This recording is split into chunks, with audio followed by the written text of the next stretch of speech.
Welcome to the Veritas Forum, engaging university students and faculty in discussions about life's hardest questions and the relevance of Jesus Christ to all of life.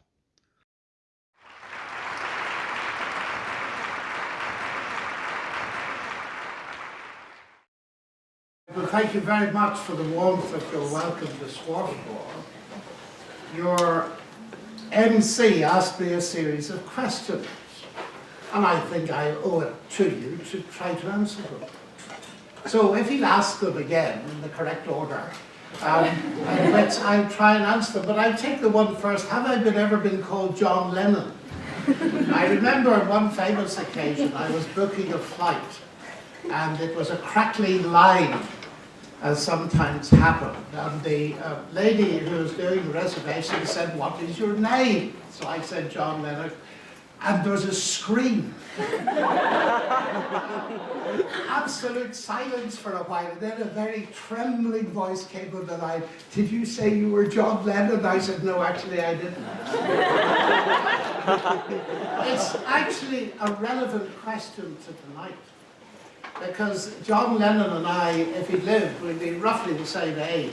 And you remember he's very famous for a song called Imagine. Do you know that song? Imagine a world without religion. Imagine a world without the Taliban, and so on. And he wrote that song as a reaction against the unacceptably evil side of religion. So our title tonight, "Can We Be Good Without God?" is related to that, because in Lennon's song the argument is actually God, or belief in him, is responsible for a great deal of evil in the world. So that's one of the questions that you may want to ask. Of course, if you don't want to ask it, then I'll not try to answer it. But it's worth holding that in mind. By the way, although I'm not a singer, I've also written a song, and it's called Imagine. It's imagine a world without Mao, Pol Pot, and Stalin. What about that world? I don't see John Lennon addressing it, but we'll come to that. And what was the next question, sir? Can those without faith be moral? Now that's a very interesting. I'm sure you use logical analysis, aren't you? Can those without faith in what be moral? I presume the questioner meant, can those without faith in God be moral? Because we've all got faith in something. There's not a faith-free person in this room tonight. We all have a world view. So let me take it that the question intended, can those without faith in God be moral? Of course they can. It would be insulting to various people in this room, including atheists and so on, to suggest that people without faith in God could not be moral. Indeed, as a Christian, I'm obliged to believe, and I believe it gladly, that those who do not share my faith in God can be moral. Because from where I sit, every man and woman is a moral being, whether they believe in God or not. They're made in the image of God, and therefore of infinite value. And that's why you see that sometimes I can be put to shame by my friends who do not share my worldview, by my atheist friends or my friends of other religions. And it is interesting, actually, for those of us who claim to believe the Bible, that the Bible points that out. There was a famous man called Abraham. Do you remember him? And he was once very embarrassed. He denied his relationship with his wife, and a pagan emperor said, "Why didn't you tell me she was your wife, and then I wouldn't have touched her?"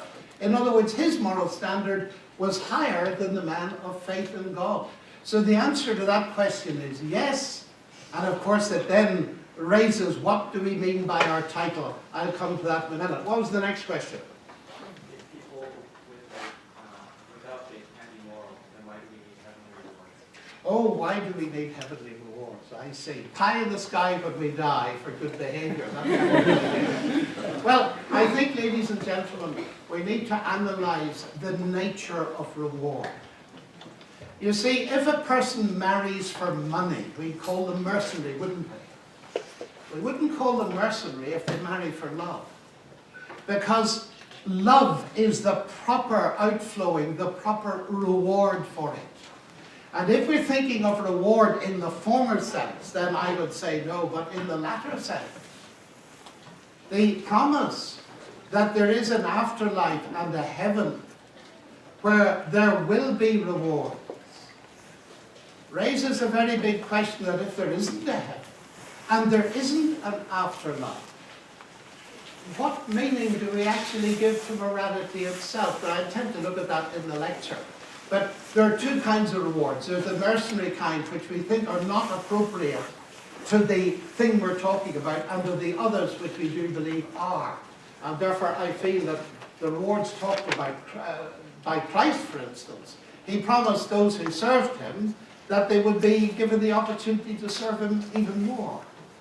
That is consonant with the thing that they were engaged in doing. Now, we can come back to that if you like. So keep going. There are several of these, you see. Next question was, can morality be explained by evolutionary biology? Oh, well, that's part of my lecture, so I've got to stop the lecture.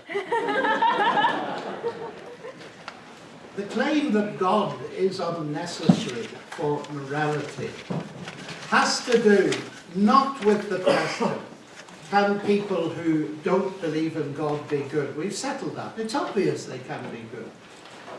But the question refers rather to whether there is a rational basis for morality without the existence of God. So in that sense, it is an intellectual question. And it is very much on the agenda of certain leading minds.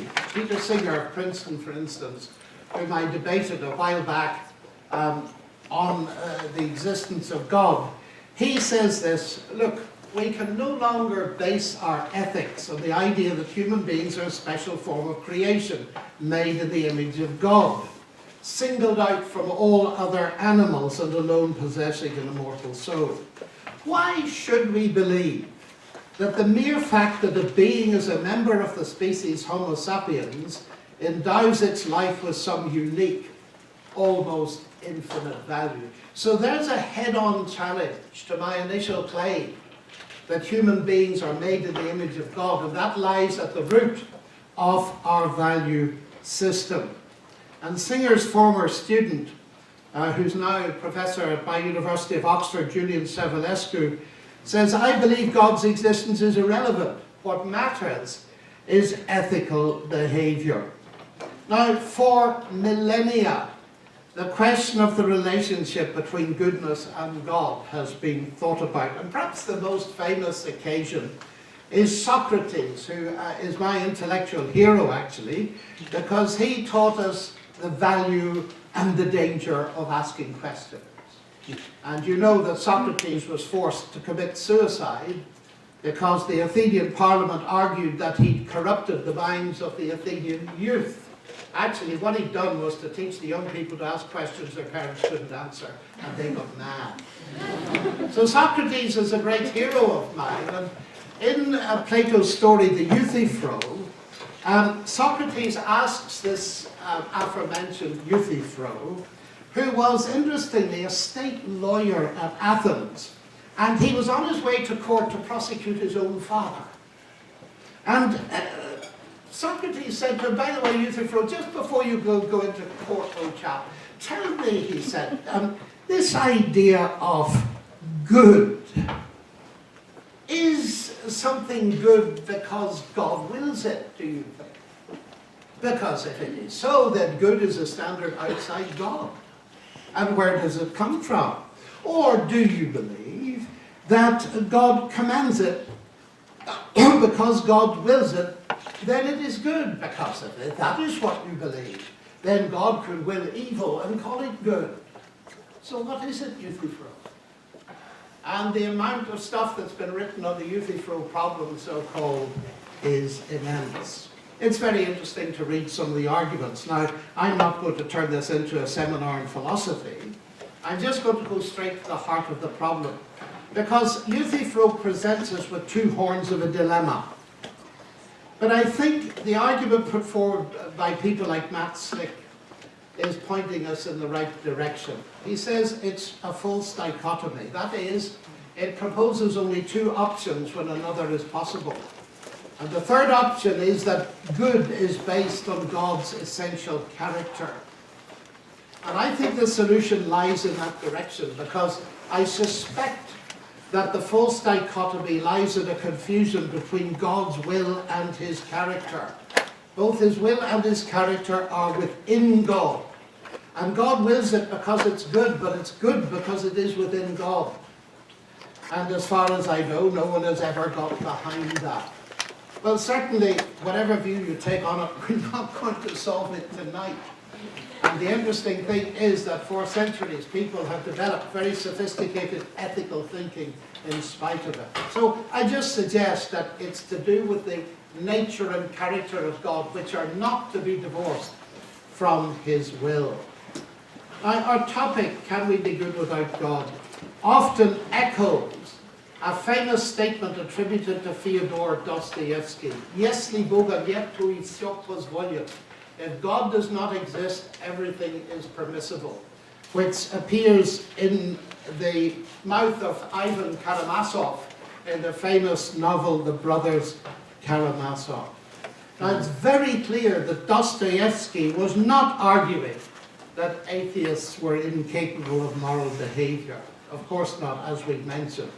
That would be a slander. But he was arguing that atheism does not provide an adequate intellectual foundation for morality. Now, of course, that's a very provocative statement.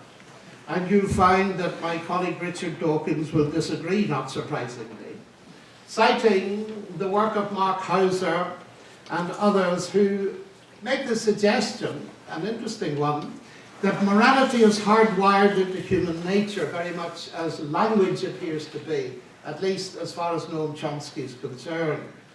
And in collaboration with Peter Singer, Hauser found that there's no real difference in the way in which people of different faiths respond to moral dilemmas. And you've all heard the switch track dilemma, haven't you?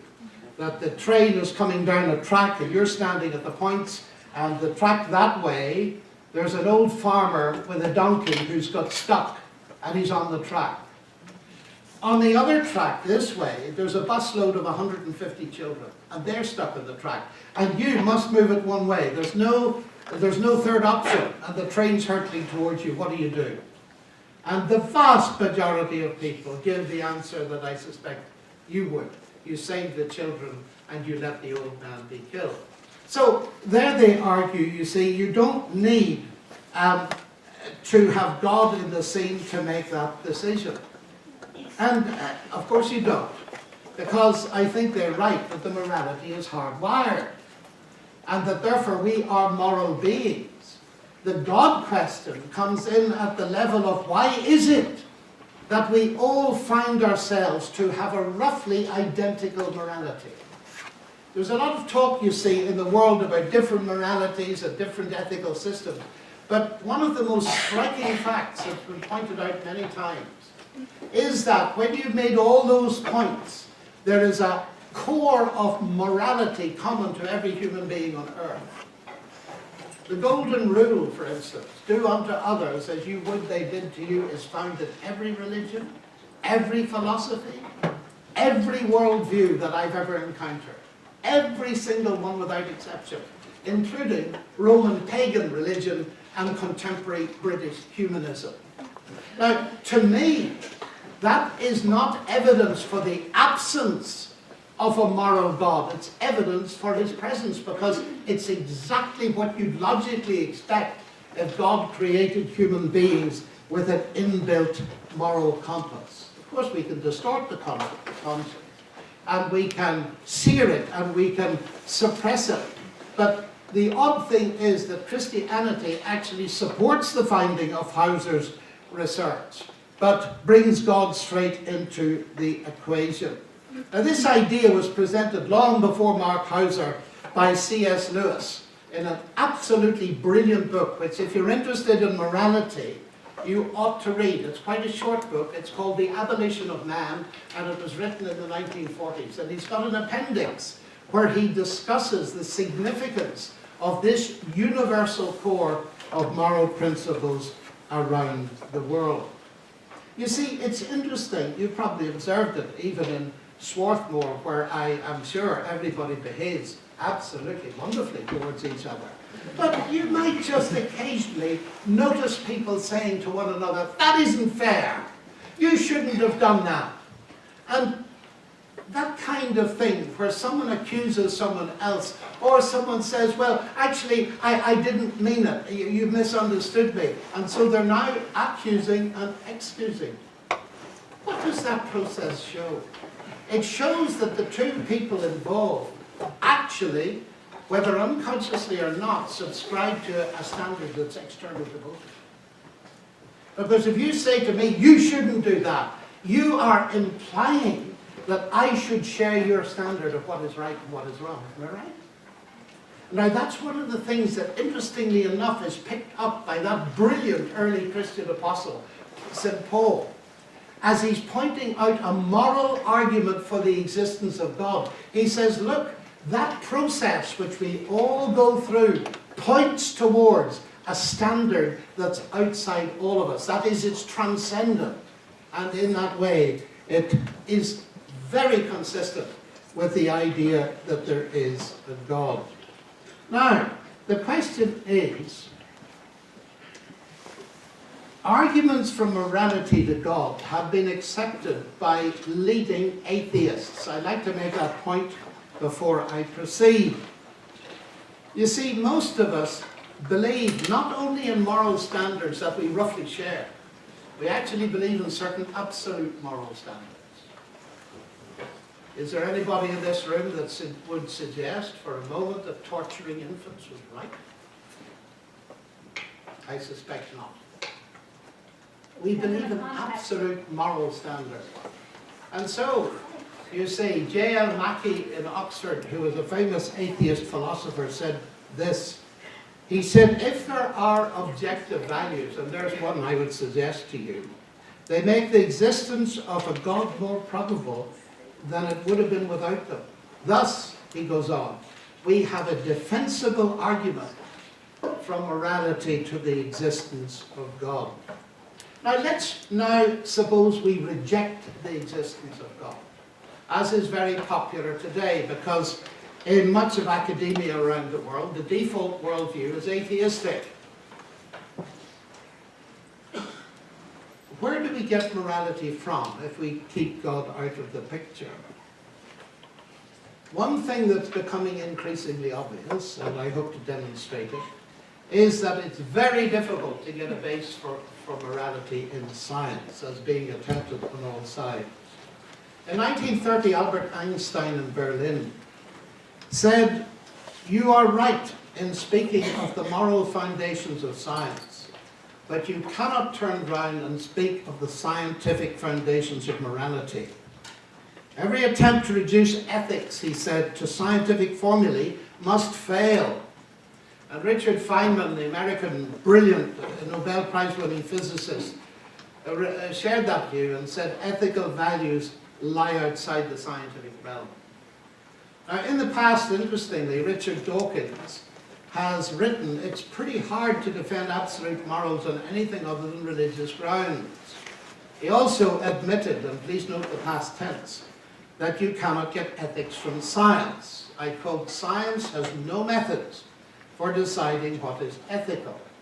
And in a sense, that's pretty obvious, isn't it? Science can tell you that if you give your grandmother strychnine, it'll give her a very uncomfortable evening, to say the least. But science cannot tell you whether you ought to give it to her in order to get your hands on her property. Science has no methods for deciding what is right and wrong. However, Sam Harris enters the scene, neuroscientist who's written a book called The Moral Landscape, and its subtitle is interesting, How Science Can Determine Human Values. Well, let's think about that for a moment, because logically speaking, if you put God out of the equation and you've no transcendent moral base, then you've got to get your moral base from in here, down here, so to speak. So what sources are there? Well, we have raw nature, we have physics, chemistry, biology, we have society and its history, or a mixture of both. And it's here that the problems start. Holmes Rollston, who's a brilliant philosopher, said, "Science has made us increasingly competent in knowledge and power, but it has also left us decreasingly confident about right and wrong. The evolutionary past has not been easy to connect with the ethical future. There's no obvious route from biology to ethics, despite the fact that we are here. The genesis of ethics is problematic." Now, this is a huge topic, ladies and gentlemen.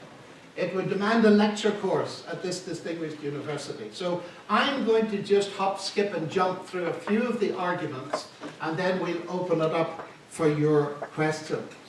But one of the main barriers, it seems to me, in getting ethics from physics and chemistry and the basic nature of the universe without transcendent God is something that David Hume, the Scottish Enlightenment philosopher, pointed out many years ago. Now, I disagree with David Hume on many things that aren't relevant to tonight, but one thing I do find him very convincing on. He observed in his reading of moral philosophy that people often advance arguments for what ought to be on the basis of factual statements about what is. They would describe a situation, it is like this, it is like that, and then suddenly, in the text, it would change from is to ought.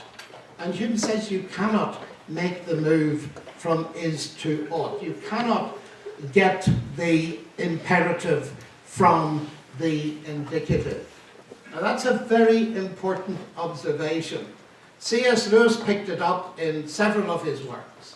And he says you cannot get a conclusion in the imperative mood, that is the ought mood, out of premises in the indicative mood, the is mood. And though you continue trying to all eternity, you cannot succeed because the thing is impossible.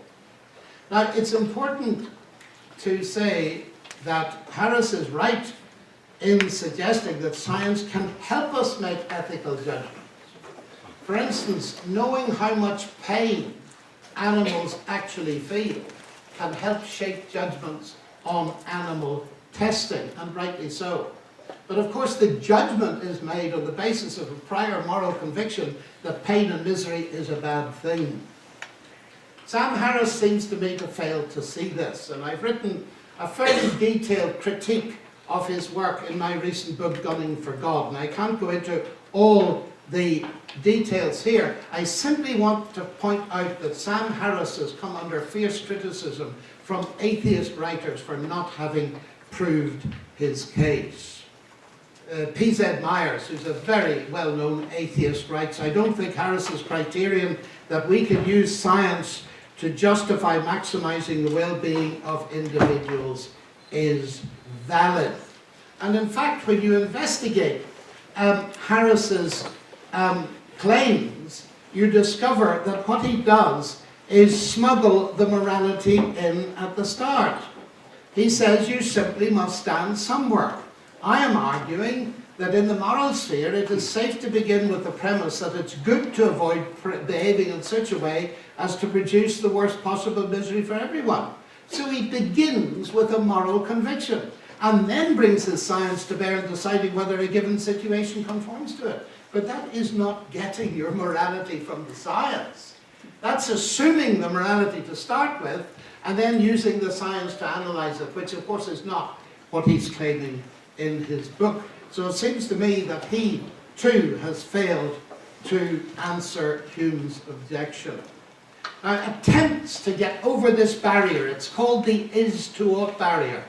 And if you want to see what's written about it, just Google is to ought tonight and prepare yourself for at least 10 days of constant reading, because there's so much about it. Attempts have been and are constantly being made to find a pathway, particularly from biology to ethics. And since the time of Darwin, it's come in two major waves. And I'm now referring to the question that I was asked at the beginning. There was first of all the period that's come to be known as evolutionary ethics, and is now called social Darwinism, although it was actually established by Herbert Spencer, whose explicit aim was to establish a scientific morality. That theory was characterized by the idea that evolution gave a direction to progress, And progress could be used to define ethics as behavior that advanced progress was good.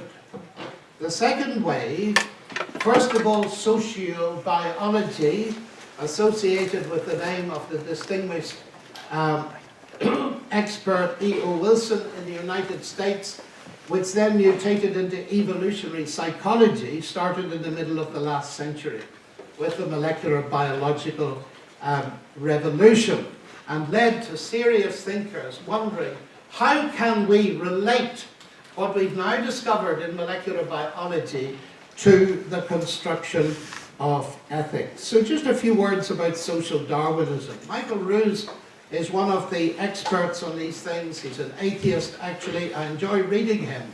And he openly says the move from is to ought lies at the heart of social Darwinism. And he writes, it doesn't seem to trouble anybody. Traditional evolutionary ethicists seem to be supremely untroubled by charges of fallacious reasoning.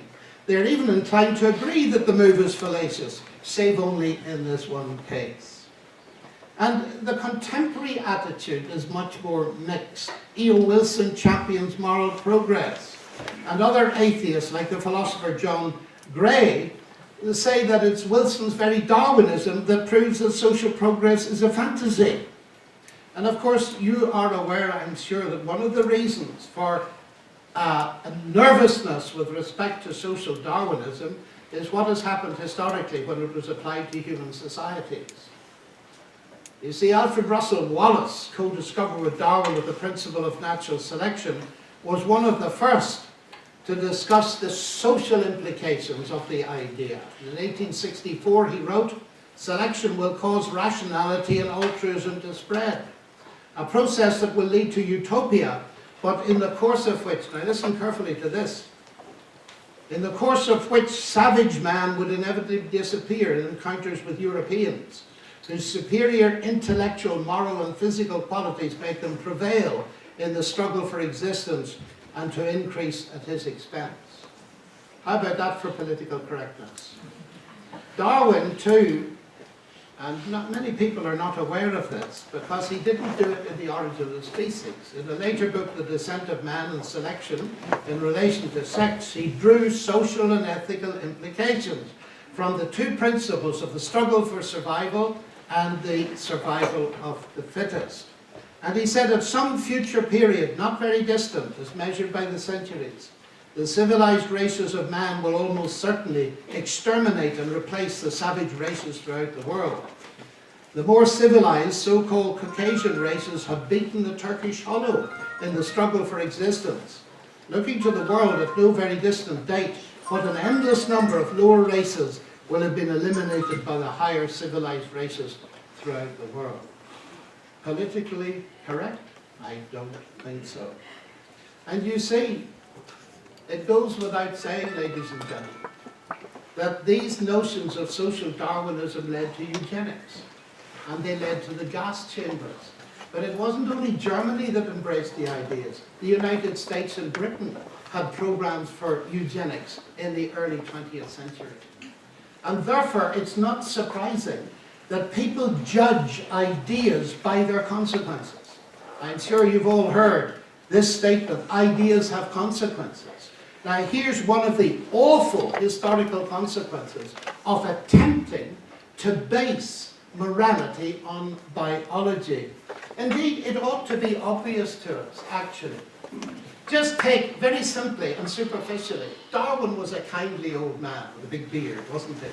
And he saw ants, as did Spencer, and said, well, you know, you can see cooperation there, and perhaps the cooperative activity of ants in an anthill could be an explanation for the development of altruism. But then Spencer's idea of the struggle for survival of the fittest, nature red in tooth and claw, led some to say, no. It's not that. The base for morality is this struggle, the power struggle between the weak and the strong. Now, you know as well as I do that both of those principles, derivable from biology, have been implied with disastrous consequences in society when it comes to the latter. The problem with a subhuman biological base for ethics is you can get any ethical system you like on that basis. So we have to think again. And it's one of the reasons I suggest for the confusion in all of this. And it's interesting that Sam Harris was criticized by a friend of his who's an atheist, who says he loves Harris as his favorite religion basher.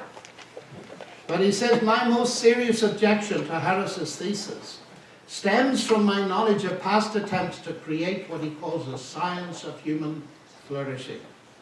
Just as 100 years ago, Marxism and eugenics struck many reasonable people as brilliant, fact-based schemes for improving human well-being, these pseudo-scientific ideologies culminated in two of the most lethal regimes in history, the Soviet Union and Nazi Germany.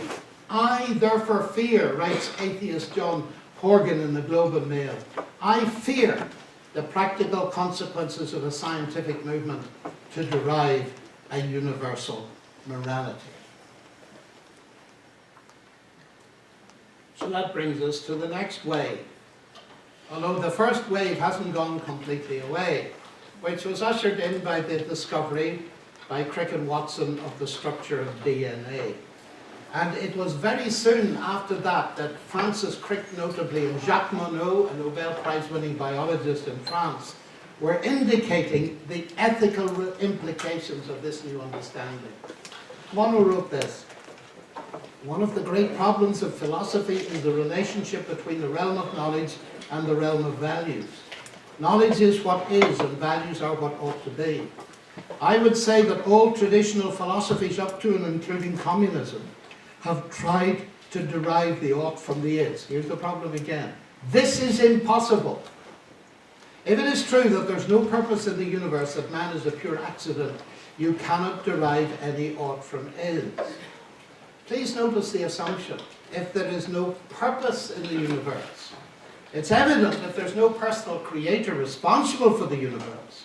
Then, of course, the universe and life in it, including ours, are accidental products of impersonal, mindless, and therefore aimless natural processes. John Gray is very stark and honest. In monotheistic faith, God is the final guarantee of meaning in human life. For Gaia, you are aware of the Gaia hypothesis, that the world is a self-regulating system developed by actually a friend of mine, James Lovelock.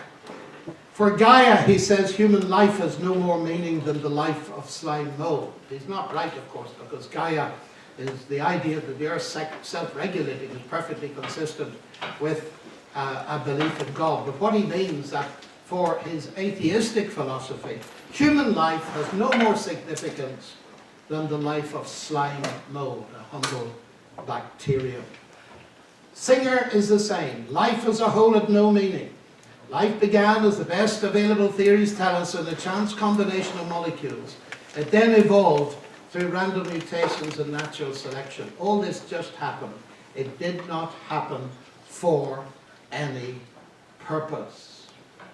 Now, this is realized by many people, that somehow their belief about the origin of the universe and of life pushes them into an amoral system that doesn't provide a real base for morality. Richard Dawkins, interestingly enough, tried desperately to construct some semblance of a basis for morality in general, and altruism in particular, by saying that even though man is nothing but genes, the selfish genes theory, he can somehow rebel against his genes when they would lead him to do wrong. I quote, "We are built as gene machines, but we have the power to turn against our creators. We alone on earth can rebel against the tyranny of the selfish replicators." And the philosophers and scientists jumped on him like a ton of bricks and said, just a moment, if we are entirely the product of our selfish genes, how can we rebel against such genetic tyranny? What non-material, non-genetic element or force within us could possibly have the capacity to rebel against our genes and behave morally? And Dawkins is in a tension, because he seems to me, above all, to confirm what Dostoevsky says at the deepest level. Now, I've discussed this with him publicly. You can see it on YouTube. And he has never withdrawn this. And here is his statement. In a universe of blind physical forces and genetic replication, some people are going to get hurt, other people are going to get lucky, and you won't find any rhyme or reason in it, nor any justice. The universe we observe has precisely the properties we should expect. If there is at the bottom no design, no purpose, no evil, and no good, nothing but blind, pitiless indifference. DNA neither knows nor cares. DNA just is. And we dance to its music. A couple of years ago on 9/11, I was given the honor, unbelievable honor, of speaking to the students at Columbia University at night on the steps of the library where hundreds of them congregated. And behind me were the lights going up from ground zero, about 3 miles behind. And I said this to them. I quoted this statement. If this is true, then the people that flew the planes into the Twin Towers were just dancing to the music of their DNA. The shooter at Georgia Tech was simply dancing to the music of his DNA. How can you blame anyone for dancing to the music of their DNA? And Dawkins draws the conclusion, there is no good, there is no evil. That is very serious. Because it is, ladies and gentlemen, the abolition of morality in the name of science. So do you see where the logic is going? You remove the transcendent, and instead of finding a solid base for morality, it dissolves the more you analyze it intellectually. Of course, this was seen long time ago. Nietzsche, for instance. He said in his famous parable of the madman, and in a college like this, I'm sure most of you have read it, he talked about the people who discovered that they'd murdered God and they wouldn't realize what they'd done until a long time afterwards when they discovered they'd destroyed all values. And he laughed at those that said, you can retain a value system without God. You'll discover when you murder God that your values disappear. I'm so interested in these questions, ladies and gentlemen. I spent a lot of time behind the Iron Curtain before you were all born, during the Cold War. And after you were all born, I spent a lot of time in Russia. And it's been so interesting talking to Russians about the relationship between faith in God and morality. And I remember talking to somebody in Akademgorodok, which is Siberia's academic city, a wonderfully interesting place. And I remember asking a senior professor in the science faculty there about this question. He said, you know, we thought that we could get rid of God and retain a value for human beings. And we found we couldn't. I've heard that many times, and I'm sure you've all read Solzhenitsyn's speech in America when he first came over here, and where he faced the question, how is it that nearly 100 million of his fellow citizens were murdered? And he said, if I want to summarize it in a very brief way, he said, the easy way for me to do it is this: we have forgotten God. So these great thinkers, and those who've had experience distinct from ours of actually living under a regime that is motored by an atheistic philosophy, they have certainly convinced me that they know what they are talking about. You see, ladies and gentlemen, if there is no eternal base for values external to humanity, how can Dawkins, Hitchens, or anybody else's standards be anything but limited human conventions, ultimately meaningless products of blind, unguided evolutionary processes? So, thus, far from delivering, in my view, an adequate explanation for morality, this particular new atheistic acid dissolves morality into incoherence. Jean-Paul Sartre, Nietzsche, Camus, and the hard atheists of this world all realized this. So, the odd thing I discover is that people holding this view that ultimately there's no good and no evil criticize God as being evil. Well, where do they get the concept of evil from if they've rejected it? As some witty journalist said, where is this mountain higher than Sinai on which Dawkins and Hitchens stand to make their moral criticism? I feel I need to say something about this, because in the opening question, this came up, John Lennon's accusation against religion. Now I'm going to confess something to you. I come from Northern Ireland. Have you ever heard of Northern Ireland? Second question, have you ever heard anything good about the Christian impression it makes on the world? Terrorism, yes? You're associated with that. All of you are aware of that. Now, it's a complicated sociological picture. But let me say that a slight bit of personal bio will help you to see where I'm coming from. My parents were Christian without being sectarian. And it cost them bombs, and it nearly cost my brother his life because his face was nearly blown off it. Why? Because my father believed so strongly that people were made in the image of God and therefore equally valuable no matter what they believed, that he employed in the little store he ran equally Protestants and Catholics. That was a very, very daring and expensive thing to do. So wonderfully, I grew up without the sectarianism. The second thing my parents did for me was they allowed me to think. But many people ask me this, look, how could you possibly talk about a relationship between God and ethics when you come from this country? You ought to have given up faith in God long ago. Why don't you? And I remember my first week at Cambridge, I was faced with this head on, because a student said to me, by the way, he said rather too loudly at dinner in college, he said at Cambridge, he said, do you believe in God? And I said, oh sorry, I shouldn't have asked you that. You're Irish, and all you Irish believe in God and fight about it. It was that, ladies and gentlemen, that set me on my life's path. That's the reason I'm standing here tonight. Because I decided on that day that I was going to spend my life getting to know people and befriend them who didn't share my worldview. That's what started it. And you know what the first thing I discovered was this, and it's very important. You always have to go back to source.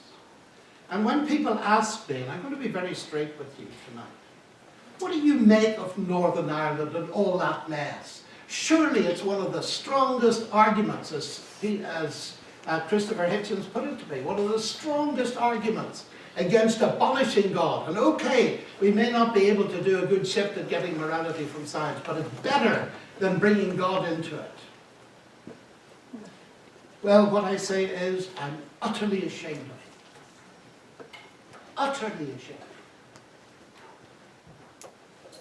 I'm utterly ashamed, that is, that the name of Christ has ever been brought into connection with a bomb or an AK-47. But I want to explain why I'm ashamed. Because, you see, people who take up guns and bombs to defend Christ or his message are not following him, they're disobeying. Isn't it ironic? We have a lot of historical evidence about the trial of Jesus. Do you know what the accusation was at the trial? Put in modern terminology, it was stirring up political terrorism. That was the accusation. In other words, the very thing that many of my atheist friends accused Christianity of was the thing for which Christ was put on trial. And what happened? He was exonerated, wasn't he? By the Roman procurator, Pilate, who was so nervous of anybody claiming to be a king and therefore putting himself up against Rome. So he called Jesus in. The thing was so serious that the top man did the interview. That's not normal. And he said, are you a king? And he said, well, you say so, but I'm not a king in the sense you mean. My kingdom isn't of this world. If it were, my servants would have been fighting. And Pilate knew that when they went to arrest Jesus, Peter, do you remember that story? Perhaps you've never heard it before. Peter had a sword and he wasn't very good at it, so he did a terrific whish with his sword and he managed to lift the ear off a high priest's servant. Remember that story? I find that an interesting story, ladies and gentlemen. If you'll pardon me a slight aside. What did Jesus do when he put the man's ear back on? I believe that happened, but let's just think of the story. It is a fact, if you take weapons to defend Christ and his message, you will cut the ears off people in a very big way. And many of my closest friends from around the world, they're atheists today. Why? Because their ears have been cut off by a negative experience of pseudo-religion that is not loyal to Christ.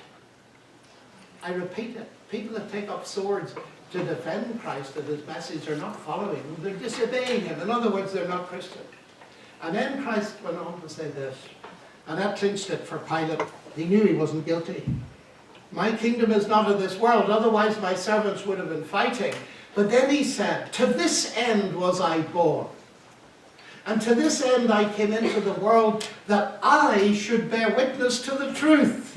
And Pilate wasn't exactly a philosopher, but he did at least make an attempt. And he said, what is truth? And then he walked out. He wasn't a Swarthmore student.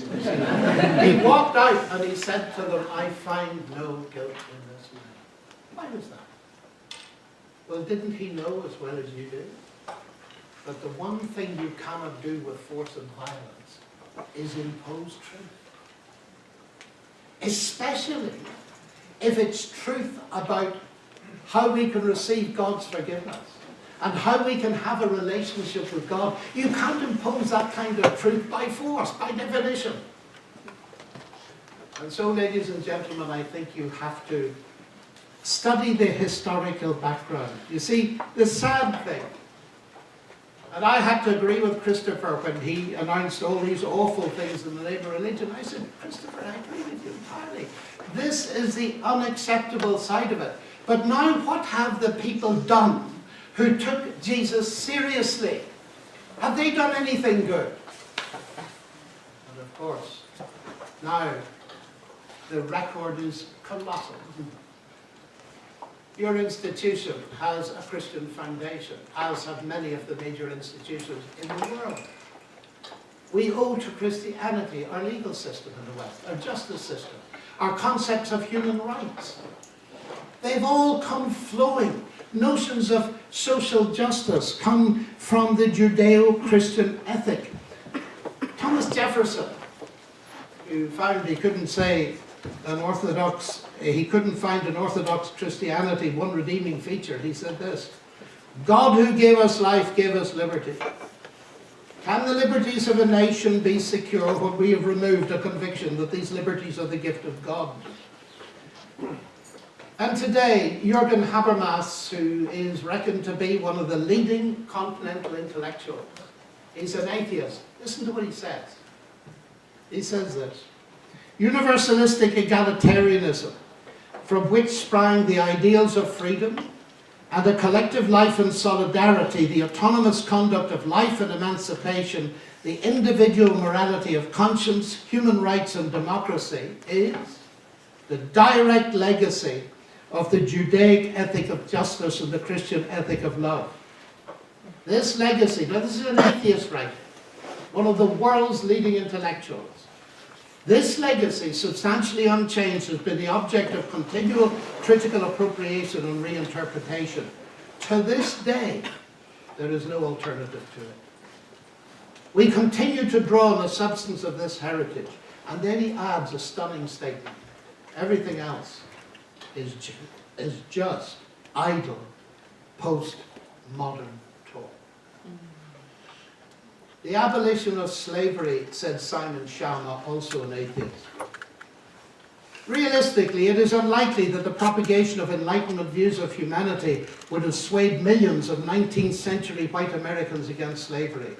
For secular humanists like this writer, this is an awkward historical truth to acknowledge. So the current trend to blame everything on God and nothing on atheism is of course false. And we need to balance it up from history, hence my little song, Imagine. And what is quite ironical, I discover, is that the psychological studies, Richard Dawkins claims God is a delusion and therefore dangerous. Well, he's not a psychiatrist and nor am I, so it might be wise to consult the experts rather than make a wild guess. And the professor who was the president of the Royal College of Psychiatrists in Britain cites, and there's American studies, they're fascinating. In the majority of studies, religious involvement is correlated with well-being, happiness, life satisfaction, hope, optimism, purpose and meaning, higher self-esteem, better adaptation to bereavement, greater social support, less loneliness, lower rates of depression, and so on and so forth. That's what the science shows. And making wild statements that belief in God is a delusion seems very thin compared with the studies that have been done. Let me read you what a really strong atheist wrote recently in the London Times. It caused huge discussion. Matthew Paris. As an atheist, I truly believe that Africa needs God. Missionaries, not aid money, are the solution to Africa's biggest problem. The crushing passivity of the people's mindset. Now a confirmed atheist, I've become convinced of the enormous contribution that Christian evangelism makes in Africa, sharply distinct from the work of secular NGOs, government projects and international aid efforts. These alone will not do. Education and training alone will not do. In Africa, Christianity changes people's hearts. It brings a spiritual transformation. The rebirth is real, the change is good. Those who want Africa to walk tall amidst 21st century global competition must not kid themselves that providing the material means or even the know-how that accompanies what we call development will make the change. A whole belief system must first be supplanted. And I'm afraid it has to be supplanted by another. Removing Christian evangelism from the African equation may leave that continent at the mercy of a malign fusion of Nike, the witch doctor, the mobile phone, and the machete. Ladies and gentlemen, we can be good without believing in God. But I think the evidence shows that the rational justification for morality and its buttressing depends on there being a God. And the final point to be made, which we can discuss further in the discussion, is this.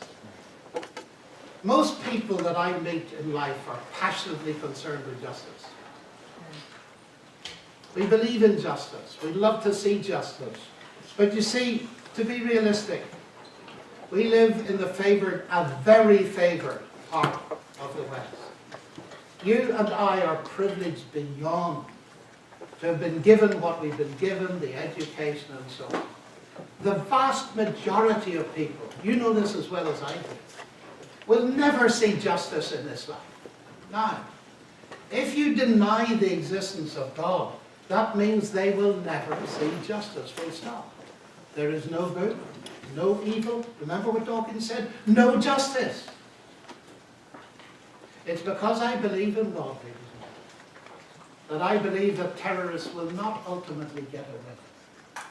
There will be an ultimate moral judgment. And that's why the central claim of Christianity, that Jesus Christ rose from the dead, literally and historically, plays a massive role because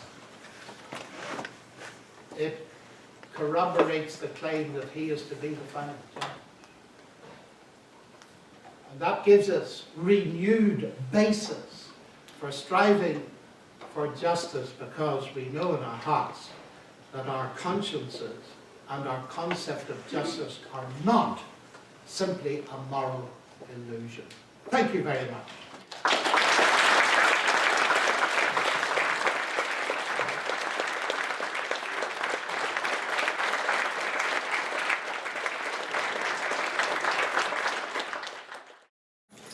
So the question we discussed tonight is, does morality need God, and does Marshall have evidence for the rational basis of morality in God? Professor, how did you come to the conclusion that morality needs a Christian God, and what about other belief systems, other religions? Okay, how do you come to the conclusion morality needs a Christian God? That's very good. That's question one. Now number two. And why I'm going to collect them, ladies and gentlemen, is I know in an audience like this, everybody's interested in everybody else's questions. So we'll collect 4 or 5 before I answer any one, even this one, and then we'll take a second back. So put up your hand, come to the microphone, and state your question briefly, and I'll write it down. And we'll collect a few to see what the general ideas in the room. Go ahead, please. So I am a student of psychology, and I wanted to ask you about the psychological studies that you mentioned. And because I've read the studies that you're talking about, and I want to challenge the conclusion that you made that all of those benefits from religion are because of religion per se. Because all of the studies that I've read suggest instead that it's a result of community, all the benefits of having an in-group and having people to talk to are the reasons for all those benefits and are equal to a lot of similar types of communities. That's A, and B, it's not just Christianity that shows those benefits. It's lots of different religions, lots of different communities. Okay, well thank you, because that relates to the first question as well. Excellent. Okay, you're next. Hi, I'm an atheist, and one question that I've always been critical of Christianity is the idea that entrance into heaven relies strictly on having faith in God. But you mentioned that one can be moral without God. So to me, this prerequisite for entrance into heaven seems a bit unjust to me, and I want to hear your thoughts on that. It seems unjust. Okay, thank you. Number 4. My question is actually related to the first one I just asked. So, all the benefits that you were talking about of religion, I mean, those seem like those very, very good things for the individual as well as the community. What are your thoughts on the idea that it seems like a pretty good reason for them to have evolved and stuck around? For what to evolve? For religion, believe in religion, believe in God, to stuck around, precisely because those benefits are really good for an individual. They keep an individual from being oppressed or whatever, and also keeps the community going. Thank you. Very interesting questions. Okay. So, although I do believe that, in general, all of the values found in the Bible are highly compatible with the way the world is laid out, if just viewed from the right, unbiased perspective, I do think it's still possible to explain, like, the creation of morality, like, scientifically. Like, I mean, I think that the way people understand, like, the golden rule, for example, or other things like, I mean, that they sort of find that out through operational conditioning, which is like psychological. Like the brain will know what happens, and then it will prepare in advance. So you can argue from a scientific viewpoint like that, but I don't necessarily believe that would be atheism, because like the thing is, I think that the way all these scientific laws come into play, you can get as scientific and nitty-gritty as you want, but I feel like that ultimately the way that the scientific laws are laid out, they are in some sort of coherent plan. Like the world just is what it is. So I think that might Jackie, can you rephrase your point in the question? Yeah. What's the question? I follow what you're saying, but what's your question? I was saying for it. So like, but how? I mean, with this science. The way I feel like I can still scientifically see Christianity, how do you factor in the idea of things like Genesis, like the creation, like just God who simply created man, or like some of the more supernatural. Okay, that's about 10 questions, so we can let's go to you. And since we'll go to you and then you, and that's it. I identify as a Catholic, and I was just wondering, knowing a little bit about the history of the church, you said we can't defend Jesus with a sword, but the Bible says that Jesus says in the Bible, I come to bring, not to bring peace, but to bring a sword. What do you have to say for the violent history of the creation of the church and the rabble-rousing nature of Jesus Christ? Okay. Okay, you're the final one. Yes, this might take a dark turn, and I don't condone this, just a question of thought. Would it be the ultimate moral justice concerning that heaven is the end goal in Christianity, which you believe is, I guess, like the right choice of religion? I'm Catholic as well.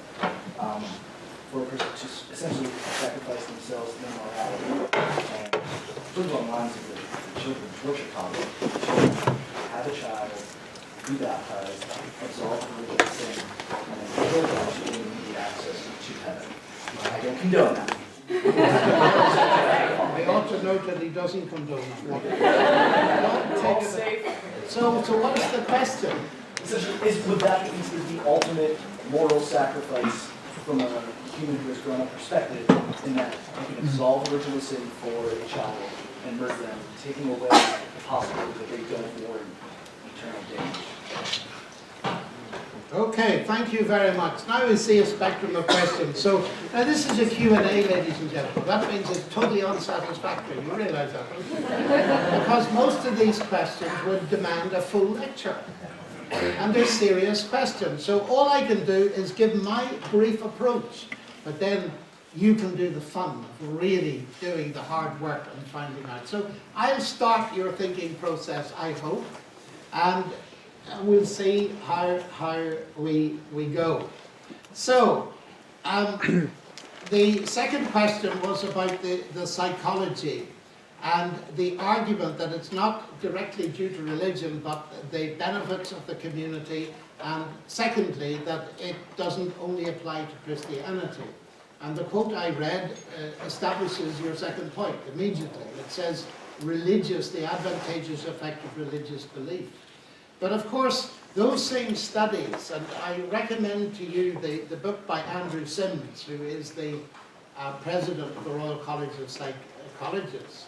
The correlation between sense of community and religious belief is immensely strong. So if you say, yes, it's due to community, but half a minute, that community has been strengthened immeasurably by having a common belief and a common faith.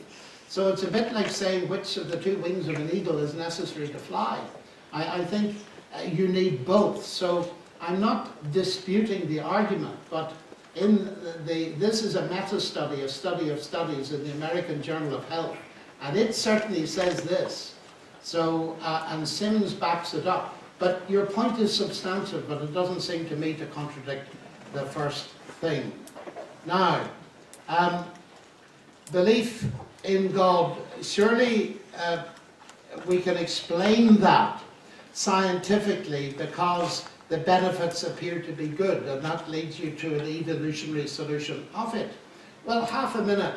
What's coming up here in several of the questions is an assumed antipathy between a scientific explanation and a God explanation. Now we need to knock that on the head straight away, because underlying many of the questions is precisely that. The fifth question, the man who was over here, who explaining morality scientifically. So the position often is, and therefore we don't need God, but that is extremely superficial, and I need to say something about that. Otherwise we'd be asking a whole series of questions that are beside the point. Because you see, the common view is that science and God are the same kind of explanation. So that if you have a scientific explanation, you don't need a God explanation. That is sheer nonsense. Think of the Physics Nobel Prize, if you dare. Last year it was won by Peter Higgs, an atheist. A few years back, the same prize was won by Bill Phillips, an American Christian. They're both at the top of physics. Their science doesn't divide them. But their world views are different. One's an atheist, the other a Christian. And what we need to think about is, why has it come to be that questions like this get asked that really at the back of them assume that science is against belief in God? And I'll explain to you the reason. One of the reasons is not knowing enough about the nature of explanation. If I say science explains, what does that mean? Does it mean that you've got a total explanation? Well, the answer is no. You've all heard the law of gravity, haven't you? And it's brilliant, isn't it? I remember the first time I discovered it. Well, not like Newton. I mean, I had to read it in a book. But you've got 8 symbols in an equation from which you can deduce the orbits of the planets as ellipses and put people on the moon. Absolutely staggering. But you see, when I was at school, I made the mistake of thinking that that told you what gravity was. Nobody knows what gravity is. Not today. The law of gravity doesn't tell you what gravity is. It simply is a mathematical, it's brilliant equation that enables you to perform brilliant calculations and make predictions. It was Wittgenstein who pointed out what's at the heart of this. He said the greatest deception of modernity is that the laws of nature are explanations of the phenomena of nature. They are not. They are not. That's point number 1. Point number 2 is this. That when Isaac Newton discovered his law of gravity, we might as well stick with gravity because it's good stuff, it keeps us on the ground. When Isaac Newton discovered his law of gravity, he didn't say, marvellous, I got a law, I don't need God. Did he? What did he do? Well, I hope you know. He wrote a book called Principia Mathematica, one of the most brilliant book in the history of science, expressing in it the desire. He hoped it would convince thinking people that there was a deity. In other words, the more he understood, the more he believed in the genius of God who did it that way. Let me put it to you very simply. Why is the kettle boiling? Well, it's boiling because somebody put a Bunsen burner under it, and heat energy is being transferred, the molecules of water are getting faster and faster and faster, steam's beginning to produce. Nonsense, that's not why the kettle's boiling. It's boiling because I want a cup of tea. Why are you laughing? I mean, do those explanations contradict each other? Of course not. They complement each other. They're different kinds of explanation. The one is a scientific explanation. The other is an agent, teleological purpose, intention explanation. It's like saying, I was at West Point yesterday and this question came up, and I used the analogy of an Abrams tank, and I imagined that General Abrams had actually designed the thing. And I said, if I offer you 2 explanations of the Abrams tank, one is mechanical engineering and the law of internal combustion, and the other is General Abrams, which would you choose? And they all laughed because they could see, of course, you need both. Now the problem here, ladies and gentlemen, is this. Because certain people like Richard Dawkins have managed to convince a large part of the population that a scientific explanation is the same as a God explanation. So the more science you know, the less God is needed. That is a total confusion of thinking. That is the belief that God is a God of the gaps. I can't explain it, therefore God did it. But no sensible Jew, Christian or Muslim believes in a God of the gaps. We believe in a God of the whole show. He created the bits we do understand and the bits we don't. So he doesn't disappear with a bit of extra science. Science abolishes the Greek gods of thunder and lightning. A bit of atmospheric physics at Swarthmore, and you know that the Greek God doesn't exist.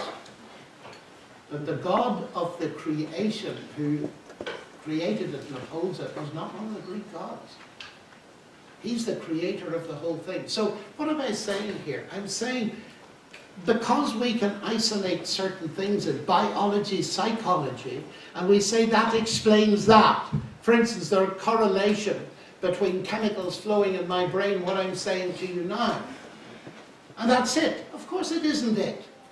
Of course it isn't it. That is a limited, one-sided, valid explanation at the level it goes. But it doesn't cover the whole thing. And once we realize that, we'll stop pitching scientific explanations against God explanations, so to speak. For instance, the one we started with, that the benefits of religion are good, and that explains how religion evolved. But what on earth do you mean by evolved? The fact that the benefits exist is a very good reason for believing it, but the existence of the benefits doesn't tell you whether it's true or false.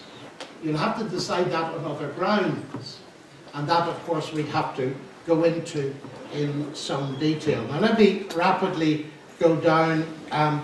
Jesus said, I come not to bring peace, but a sword. He did indeed. And when his disciples brought 2 literal swords, he told them to put them away. He said, that's enough. In other words, chaps, you haven't understood me. His explanation of bringing a sword was not that he'd bring bloodshed, but that people would have to make decisions that were very costly and expensive if they wanted to follow him. And that's a different thing altogether. There is no justification for any of the suffering that was inflicted in the name of God, either by Protestants or Catholics or anybody else in history. And it's perfectly clear that the Lord himself explained. You see, 2 swords for 12 men was not enough. And Jesus said it was enough. And when Peter used it, he said, put your sword away. They that live by the sword shall perish by the sword. He was not talking about the use of literal swords. So that's the way I would approach that. Now, is it a moral sacrifice? If I understood your question, here's an infant. It might grow up to do a lot of wrong, so let's baptize it and kill it to avoid it doing that. Well, I would need a lecture on that, because you see, assuming that, the assumption behind that is that a physical ceremony done to a baby somehow makes it regenerate. I must be honest and answer to your question, I do not find that anywhere in Scripture. It's faith in God, as the other questioner said, that leads to that, not some sort of ceremony. That would be absurd, that innocent children who die, and many have died since we started this lecture, are they lost because they weren't granted a physical ceremony of baptism? What sort of God would that be? Well, I certainly don't believe in a God like that. I believe in a God who's utterly just. That people will not be judged for something that they couldn't have experienced or believed, etc. So that brings me to the other question, that it's not fair that entrance into heaven relies on faith in God. I think the exact opposite is true, sir. Because if entrance into heaven depended on my merit, I haven't a chance. Because I'm a sinner like the rest of you. Forgive me for using the word sin. It's not popular these days. But I need forgiveness. And I know in my heart that God, if there is a God at all, is perfect, is utterly moral and ethical. And even if I could be perfect from today on, what would that do about my past thoughts and lusts and desires and sins and all the rest of it? The wonderful thing here, faith just means trust. It's accepting something as a gift that I could not otherwise deserve. That is utterly fair. It's what we call grace. It's a generous gift, something that I cannot do myself. God is prepared to do for me if I'm prepared to repent and admit that I am the rotter I am and trust him for salvation. So I think the exact opposite of what you say. It relies on trust, because trust is the thing you can do. We are all given that wonderful capacity to trust. And you find it in the friends you make at Swarthmore. You may find it later in companionship, in family, in children, and all of that. A wonderful thing. The big question every one of us is faced with, are we prepared to put our trust in God? Now, the next question that's related to it was the very first question our MC asked. So I'm going to finish with this. And we're 1.5 minutes over time, but we started 10 minutes late. So I'm going to be generous and only keep you a couple of minutes. Is that all right? Okay. But it's an important question. how do you come to the conclusion morality needs a Christian God? Well, I wouldn't quite phrase the question that way. What I would say is this. It's quite clear that we can argue well, if we go along with Mackie saying, who's an atheist, that there's an argument from absolute values to God. But a Christian God is clearly, as the question implies, much more specific.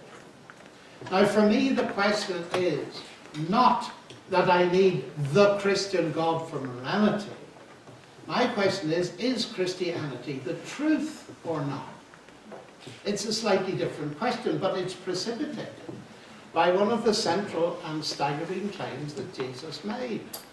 I am the truth, he said.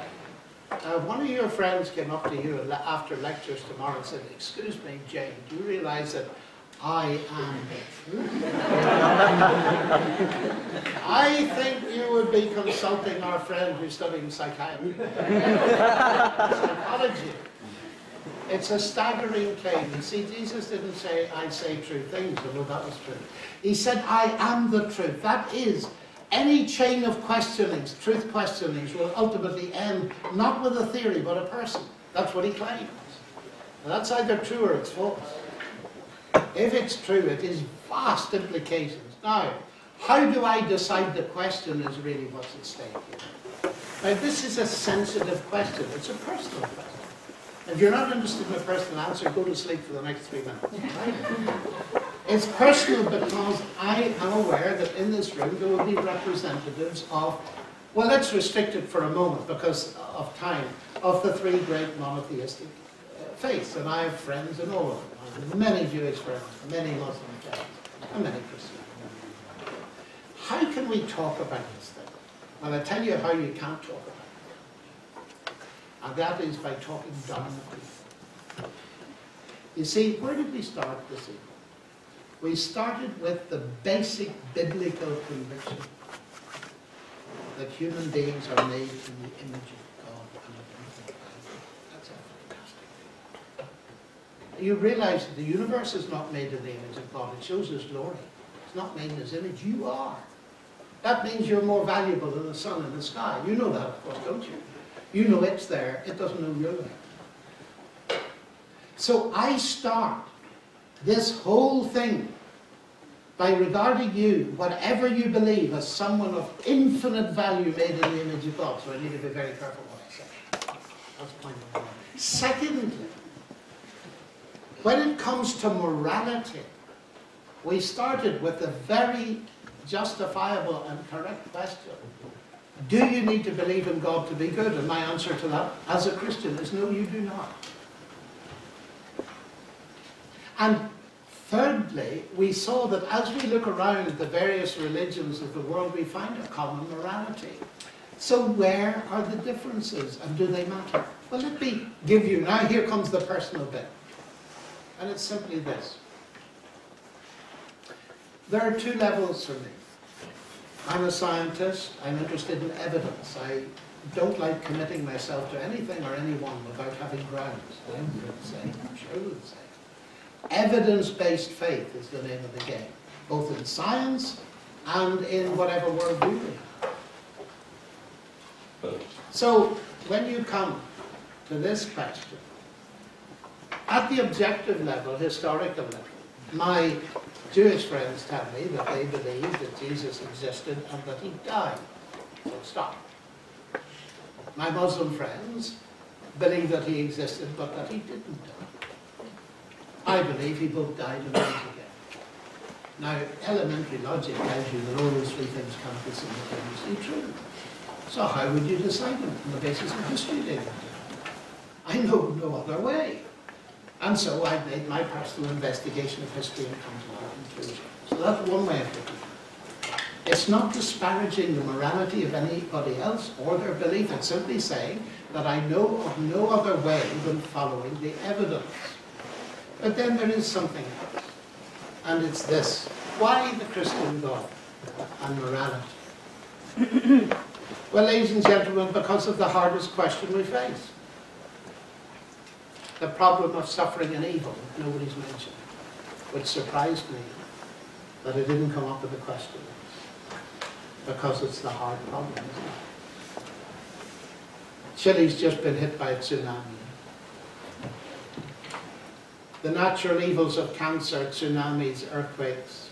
I arrived in New Zealand 2 days after the earthquake at Christchurch and had to meet people who lost their loved ones in the earthquake.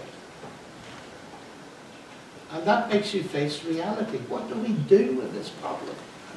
Atheism is no solution because it destroys all hope. It appears to be a solution because it just says that's a brute fact, that's the way it is. But it removes all hope by definition because there's no life after death in which there could be any. So I'm faced with that problem as a human being. Existentially, I'm faced with it. And I need to have some kind of reaction and response to it. And I'll tell you what my response is. We can argue like Euthyphro, but it's a different question, but it's argued by those ancient philosophers. An almighty God and an all good God, that's an impossibility for the evil. You can't have both. And so the philosophical arguments go round and round. I've never heard a satisfactory answer to that, so I ask a different question. And my question is this. Granted that life is mixed, it's like Coventry Cathedral. You go into it and you see immediately that a bomb is hit. But then you see traces of its beauty. Don't you find life like that? Look at your campus. The spring beauty about to burst forth, the beautiful lines, the buildings, and the wonderful friends you have, and that sense of aesthetics and all the good things you've got. Even the food in your refectory is quite good, isn't it? But then the ugliness. Your friend who's just been told she's got cancer. It's a mixed picture. There's goodness and there's barbed wire. So what do we do? So I ask myself this question. I'm going to leave you with it tonight. Granted that it's like that, is there any evidence, anywhere, that there exists a God into whose hands we could safely trust the answer? And I believe there is. Because you know at the heart of the Christian faith is a cross. Now, follow me. It may be difficult for some of you, but it's good to see what Christianity says before you judge it. The claim is that Jesus is God incarnate.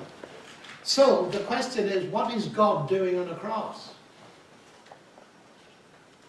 Well, at the very least, it suggests to me that God does not remain distant from the problem of human suffering, but has himself become part of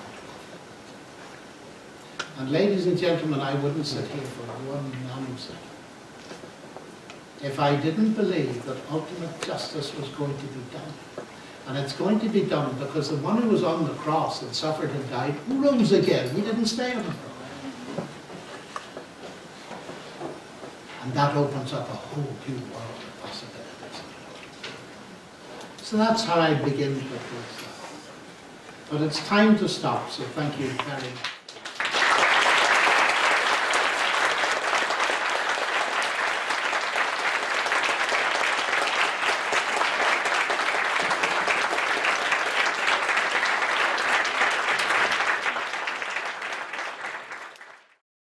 For more information about the Veritas Forum, including additional recordings and a calendar of upcoming events, please visit our website at veritas.org.